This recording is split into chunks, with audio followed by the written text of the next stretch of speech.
Good day, everyone. I am your mentee, Pangasius. Today, I will be discussing one of the most economically important freshwater aquaculture species in Southeast Asia, known as Pangasius hypothalamus, commonly known as the iridescent shark or the striped catfish, but locally marketed as cream dory. This species plays a major role in food security, aquaculture productions, and international trade. The striped catfish was first described in 1878. It is one of the most cultured freshwater fish species in Southeast Asia. Major productions include Vietnam, Malaysia, and Bangladesh. In Vietnam, particularly in the Mekong River Delta, is the world's largest producers and exporters. One remarkable adaptation of this species is that it is a facultative air breather.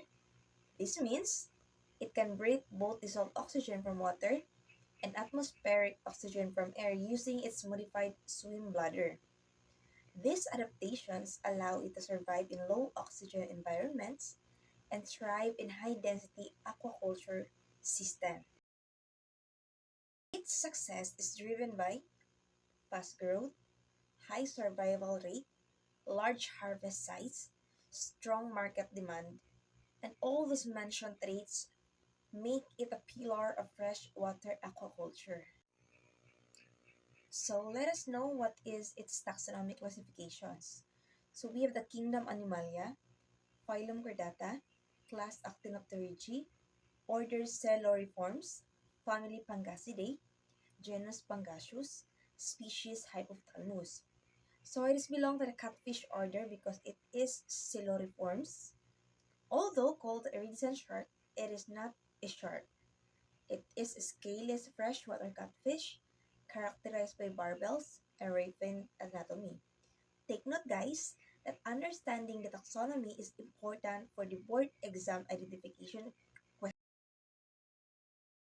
So, Pangasius hypothalamus is a freshwater bentopelagic species. Means it occupies both the bottom and mid-water column. It is highly migratory and classified as Potamodromus. Means it migrates within freshwater system. Its natural habitats includes large rivers, floodplains, lakes, and occasionally estuaries. Its migratory behavior is linked to reproductions. Because of its adaptability, it performs well in ponds, cages, and intensive aquaculture systems.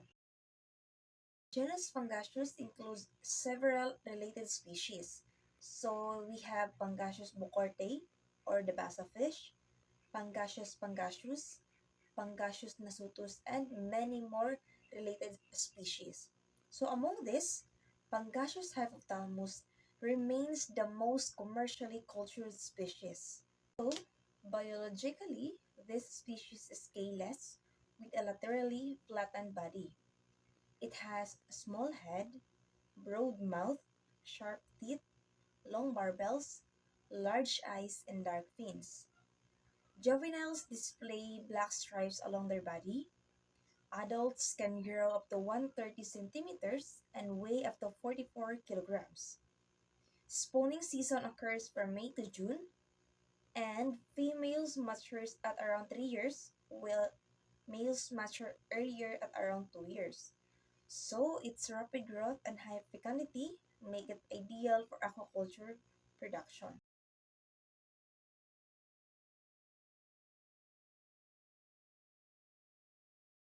So this species is omnivorous. It feeds on algae, plants, zooplankton, insects, crustaceans, and small fish. In aquaculture, it adapts easily to commercial pellet feeds.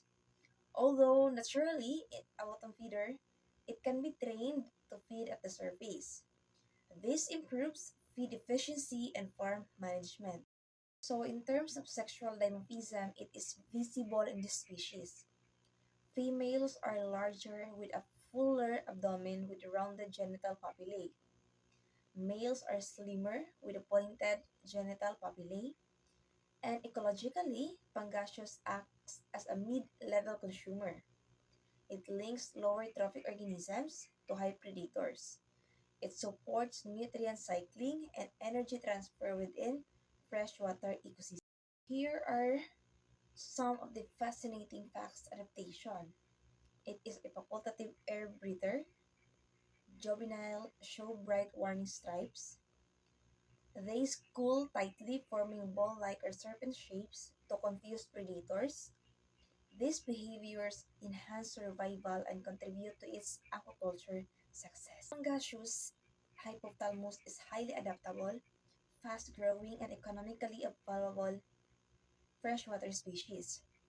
Its biological traits, feeding flexibility, and environmental tolerance make it one of the Southeast Asia's most important aquaculture species. For fisheries professionals and board examinees, understanding its taxonomy, biology, and production traits is essential. So this is your Menti Pangasius. Thank you very much.